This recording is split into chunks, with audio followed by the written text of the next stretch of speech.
ಎಲ್ಲರಿಗೂ ನಮಸ್ಕಾರ. ನಾನು doctor Shri Gauri.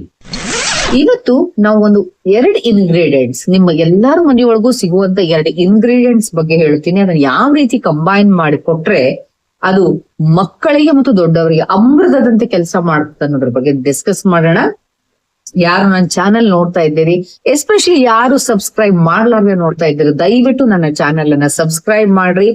You are getting very authenticated medical knowledge. Okay, ನೋಡ್ರಿ, ಎಲ್ಲಾರ ಮನೆಯೊಳಗೆ ಇರುವಂತಹ 2 ಪ್ರಮುಖವಾದಂತಹ ಇಂಗ್ರೀಡಿಯೆಂಟ್ಸ್ ಏನು ಗೊತ್ತಾ?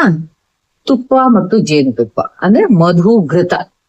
ನಮ್ಮ ಆಯುರ್ವೇದದ ಚರಕ ಸಂಹಿತ, ಸುಶ್ರುತ ಸಂಹಿತ ಮತ್ತು ಅಷ್ಟಾಂಗ ಹೃದಯ ಅನ್ನುವಂತಹ ಪ್ರಮುಖವಾದ ಗ್ರಂಥಗಳಲ್ಲಿ ಇದ್ರ ಬಗ್ಗೆ ಬಹಳ ಚಂದಾಗಿ ಉಲ್ಲೇಖ ಮಾಡ್ಯಾರ. ಇದ್ರೊಳಗೆ ಸ್ಪಷ್ಟವಾಗಿ ಆಚಾರ್ಯರು ಏನ್ ಹೇಳ್ಯಾರಂದ್ರೆ, ತುಪ್ಪ ಮತ್ತು ಜೇನುತುಪ್ಪವನ್ನ, ಮಧು ಘೃತವನ್ನ ನೀವು ಈಕ್ವಲ್ ಕ್ವಾಂಟಿಟಿ ಒಳಗ್ ಮಿಕ್ಸ್ ಮಾಡಿದ್ರೆ, ಅಂದ್ರೆ ಅದು 1 ಚಮಚ ಇದು 1 ಚಮಚ ಇತ್ತು ಅಂತಂದ್ರೆ ಆ ರೀತಿ ಈಕ್ವಲ್ ಆಗಿ ಮಿಕ್ಸ್ ಮಾಡಿದ್ರೆ ಅದು ವಿಷವಾಗಿ ಪರಿಣಮಿಸ್ತದೆ.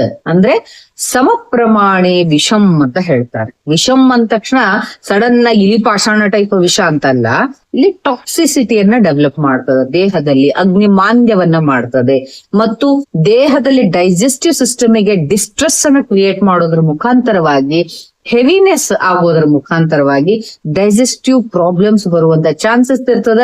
ಮುಂದೆ ಗ್ರಾಜುವಲಿ ಅವು ಇಂಟರ್ನಲ್ಲಿ ಆಮ ಉತ್ಪತ್ತಿ ಆಗ್ಲಿಕ್ಕೆ ಸಹಾಯ ಆಗ್ತದ. ಅದರಿಂದ ಆಮ ಉತ್ಪತ್ತಿ ಆಯ್ತು ಅಂದ್ರೆ ಆಟೋಮೆಟಿಕಲಿ ಇಲ್ಲದ ರೋಗಗಳೆಲ್ಲ ಬರ್ಲಿಕ್ಕೆ ಶುರುವಾಗ್ತವೆ. ಇದು ಸಮ ಪ್ರಮಾಣದಲ್ಲಿ ಮಿಕ್ಸ್ ಮಾಡಿದ್ರೆ.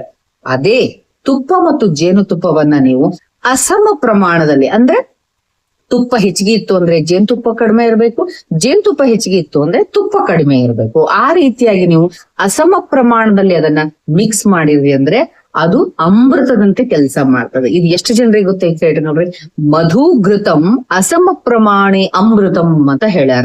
ಇದು ಎಷ್ಟು ಫ್ಯಾಂಟಾಸ್ಟಿಕ್ ಆಗಿ ಕೆಲಸ ಮಾಡ್ತದಂದ್ರೆ, ಈ ಕಾಂಬಿನೇಷನ್ ಅನ್ನ ನಾವು ಮಕ್ಕಳಿಗೆ, ಚಿಕ್ಕ ಮಕ್ಕಳಿಗೆ ಕೊಡೋದ್ರಿಂದ ಅವರ ಡೈಜೆಸ್ಟಿವ್ ಸಿಸ್ಟಮ್ ಅಲ್ಲಿ ಇರುವಂತಹ ಸಮಸ್ಯೆಗಳು ಬಹಳ ಚೆನ್ನಾಗಿ ಸಾರ್ಟ್ ಔಟ್ ಆಗ್ತಾವು. ಅಗ್ನಿ ದೀಪ್ತಿ ಆಗ್ಲಿಕ್ಕೆ ಹೆಲ್ಪ್ ಆಗ್ತದೆ. ಡೈಜೆಸ್ಟಿವ್ ಫೈರ್ ಬಹಳ ಚೆನ್ನಾಗಿ ಇಗ್ನೈಟ್ ಆಗ್ತದೆ. ಊಟನೇ ಮಾಡಂಗಿಲ್ಲ ನಮ್ಮ ಮಕ್ಕಳು ಅನ್ನುವಂಥವ್ರು ಈ ಮಧುಘೃತ ಕಾಂಬಿನೇಷನ್ ನ ಅಸಮ ಪ್ರಮಾಣದಲ್ಲಿ ಬೆಳಿಗ್ಗೆ ಎದ್ದ ತಕ್ಷಣನೇ ಖಾಲಿ ಹೊಟ್ಟೆಯಿಂದ ನೀವು ಅದನ್ನ ನೆಕ್ಲಿಕ್ಕೆ ಕೊಡಬೇಕು. ಆಮೇಲೆ 1 ಗಂಟೆವರೆಗೂ ಏನು ಕುಡಿಲಿಕ್ಕೆ ಕೊಡಕ್ ಹೋಗ್ಬಿಟ್ಟು ಆಮೇಲೆ ನೀರನ್ನ ಕೊಡಬಹುದು. ಇದರಿಂದ ಅವರ ಅಗ್ನಿ ಬಹಳ ಚೆನ್ನಾಗಿ ಬ್ಯಾಲೆನ್ಸ್ ಆಗ್ಲಿಕ್ಕೆ ಸಹಾಯ ಆಗ್ತದೆ. ಈ ಮಧುಘೃತ ಅಥವಾ ತುಪ್ಪ ಜೇನುತುಪ್ಪದ ಕಾಂಬಿನೇಷನ್ ಅನ್ನು ಅಸಮ ಪ್ರಮಾಣದಲ್ಲಿ ನೀವು ಮಾಡಿಟ್ಕೊಂಡ್ಮೇಲೆ ಈ ಕಾಂಬಿನೇಷನ್ಗೆ ನೀವು ಅರಿಶಿಣವನ್ನ ಸೇರಿಸಿದ್ರೆ, ಹರಿದ್ರ ಅಥವಾ ಅರಿಶಿಣವನ್ನ ಸೇರಿಸಿದ್ರೆ ಅದು ಬೆಸ್ಟ್ ಆಂಟಿ ಇನ್ಫ್ಲಮೇಟರಿ ಮೆಡಿಸಿನ್ ಆಗಿ ಕನ್ವರ್ಟ್ ಆಗ್ತದೆ.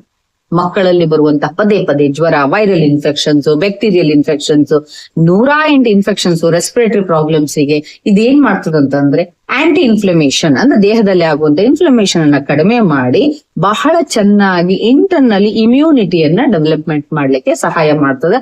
ಇದನ್ನ ಹಿತಮಿತವಾಗಿ ನೀವು ಮಕ್ಕಳಿಗೆ ಅಸಮ ಪ್ರಮಾಣದಲ್ಲಿರುವಂತಹ ಮಧುಘೃತಕ್ಕೆ ಅರಿಶಿಣವನ್ನ ಸೇರಿಸಿ ಕೊಡೋದು ಬಹಳ ಉತ್ತಮ. ಇನ್ನು ಸೆಕೆಂಡ್ ಕಾಂಬಿನೇಷನ್, ಈ ಅಸಮ ಪ್ರಮಾಣದಲ್ಲಿರುವಂತಹ ಮಧುಘೃತ ಕಾಂಬಿನೇಷನ್ಗೆ ನೀವು ತ್ರಿಫಲಾ ಚೂರ್ಣವನ್ನ ಮಿಕ್ಸ್ ಮಾಡಿ ಇದನ್ನ ಕೊಡೋದ್ರಿಂದ ಕೋಷ್ಠ ಶುದ್ಧಿ ಆಗ್ತದೆ, ದೇಹದಲ್ಲಿ ಡಿಟಾಕ್ಸಿಫಿಕೇಶನ್ ಆಗ್ತದೆ, ಜೊತೆಗೆ ಈ ದೇಹದ ಇಡೀ ಚಾನಲ್ಸ್ ಕ್ಲೀನಿಂಗ್ ಆಗ್ಲಿಕ್ಕೆ ಬಹಳಷ್ಟು ಸಹಾಯ ಆಗ್ತದೆ. ನಿತ್ಯ ಶೋಧನ ಕಾರ್ಯವನ್ನ ಈ ಕಾಂಬಿನೇಷನ್ ಮಾಡಬೇಕು. ಇನ್ನು 3ನೇ ಕಾಂಬಿನೇಷನ್ ಏನು? ನಾನು ಪದೇ ಪದೇ ಅಸಮ ಪ್ರಮಾಣದಲ್ಲಿ ಮಧುಘೃತ ಅಂತ ಯಾಕೆ ಹೇಳ್ತೀನಿ ಅಂದ್ರೆ ದಟ್ ಇಸ್ ವೆರಿ ಇಂಪಾರ್ಟೆಂಟ್. ಅಸಮ ಪ್ರಮಾಣದಲ್ಲಿರುವಂತಹ ಮಧುಘೃತ ಕಾಂಬಿನೇಷನ್ಗೆ ಮತ್ತೆ ನೀವೇನ್ ಸೇರಿಸಬಹುದು? ಜಿಂಜರ್ ಅಥವಾ ಅದ್ರಕ, ಅಲ್ಲ ಅಂತ ಹೇಳ್ತೀವಿ, ಮತ್ತು ಬ್ಲಾಕ್ ಪೆಪ್ಪರ್ ಅಥವಾ ಕಾಳು ಮೆಣಸಿನ ಪೌಡರ್ನ ನೀವು ಮಿಕ್ಸ್ ಮಾಡಿ ಇಡೋದ್ರಿಂದ ಇದು ಬೆಸ್ಟ್ ಎಕ್ಸ್ಪೆಕ್ಟೋರೆಂಟ್ ಕೆಲಸವನ್ನ ಮಾಡ್ತದೆ. ಕಫವನ್ನ ನಿರ್ಮೂಲನೆ ಮಾಡುವಂತಹ ಕಫಜ್ಞ ಕೆಲಸವನ್ನ ಮಾಡ್ತದೆ.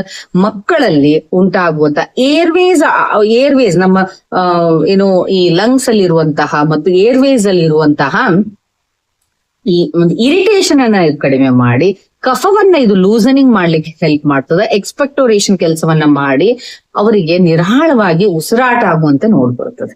ಗೊತ್ತಾಯ್ತಲ್ಲ ನಿಮ್ಗೆ? ಫಸ್ಟ್ ಆಫ್ ಆಲ್ ಮಧುಘೃತ ಕಾಂಬಿನೇಷನ್ ಅಸಮ ಪ್ರಮಾಣದಲ್ಲಿ ಬೆಳಿಗ್ಗೆ ಕೊಡ್ರಿ. ಇದರಿಂದ ಮಕ್ಕಳು ಚೆನ್ನಾಗಿ ಊಟ ಮಾಡ್ಲಿಕ್ಕೆ ಶುರು ಮಾಡ್ತಾವು. ಮಧುಘೃತ ಕಾಂಬಿನೇಷನ್ ವಿತ್ ಹರಿದ್ರ ಅರಿಶಿಣ ಜೊತೆಗೆ ಆಂಟಿ ಇನ್ಫ್ಲಮೇಷನ್, ಮಧುಘೃತ ಕಾಂಬಿನೇಷನ್ ವಿತ್ ತ್ರಿಫಲಾ ಚೂರ್ಣವನ್ನ ಹಾಕೋದ್ರಿಂದ ಕೋಷ್ಠ ಶುದ್ಧಿ ಆಗ್ತದ, ಡಿಟಾಕ್ಸಿಫಿಕೇಶನ್ ಆಗ್ತದ, ಮತ್ತು ಅದೇ ಅಸಮ ಪ್ರಮಾಣದ ಮಧುಕೃತ ಕಾಂಬಿನೇಷನ್ ಜೊತೆಗೆ ಜಿಂಜರ್ ಮತ್ತು ಬ್ಲಾಕ್ ಪೆಪ್ಪರ್ ಅನ್ನು ಸೇರಿಸೋದ್ರಿಂದ ನಿಮಗೆ ಒಳ್ಳೆಯ ರೀತಿಯಲ್ಲಿ ಎಕ್ಸ್ಪೆಕ್ಟೇಷನ್ ಕೆಲಸವನ್ನ ಮಾಡಿ ನೀವು ಉಸಿರಾಟದ ತೊಂದರೆಯಿಂದ ಮಕ್ಕಳನ್ನ ಬಹಳಷ್ಟು ಬಚಾವ್ ಮಾಡಬಹುದು. ಇಂತಹ ಉತ್ತಮ ಸಲಹೆಗಳಿಗೆ, ಉತ್ತಮವಾದಂತಹ ಒಂದು ಹಿಡನ್ ಸೀಕ್ರೆಟ್ಸ್ ಗೊತ್ತಾಗ್ಬೇಕು ಅಂದ್ರೆ ನನ್ನ ಚಾನೆಲ್ ಅನ್ನ ತಪ್ಪದೆ ಸಬ್ಸ್ಕ್ರೈಬ್ ಮಾಡ್ರಿ. ಮತ್ತೆ ಒಳ್ಳೆ ವಿಷಯ ಒಬ್ರೇ ನೋಡಕ್ ಹೋಗ್ಬಾರ್ದು, ನಿಮ್ಮ ಎಲ್ಲಾ ಫ್ರೆಂಡ್ಸ್ಗೂ ಶೇರ್ ಮಾಡ್ರಿ. ನಿಮಗೆ ಇಷ್ಟವಾದಂತಹ ಕಮೆಂಟ್ ಅನ್ನ ಹಾಕ್ರಿ. ನಿಮಗೆ ಈ ಚಾನೆಲ್ ಬಗ್ಗೆ ಏನ್ ಅನಿಸ್ತದ ಅಥವಾ ಏನನ್ನ ಎಕ್ಸ್ಪೆಕ್ಟ್ ಮಾಡ್ತಾ ಇದ್ದೀರಿ ಅನ್ನೋದನ್ನ ನೀವು ಕಮೆಂಟ್ ಅಲ್ಲಿ ಹಾಕ್ರಿ. Thank you.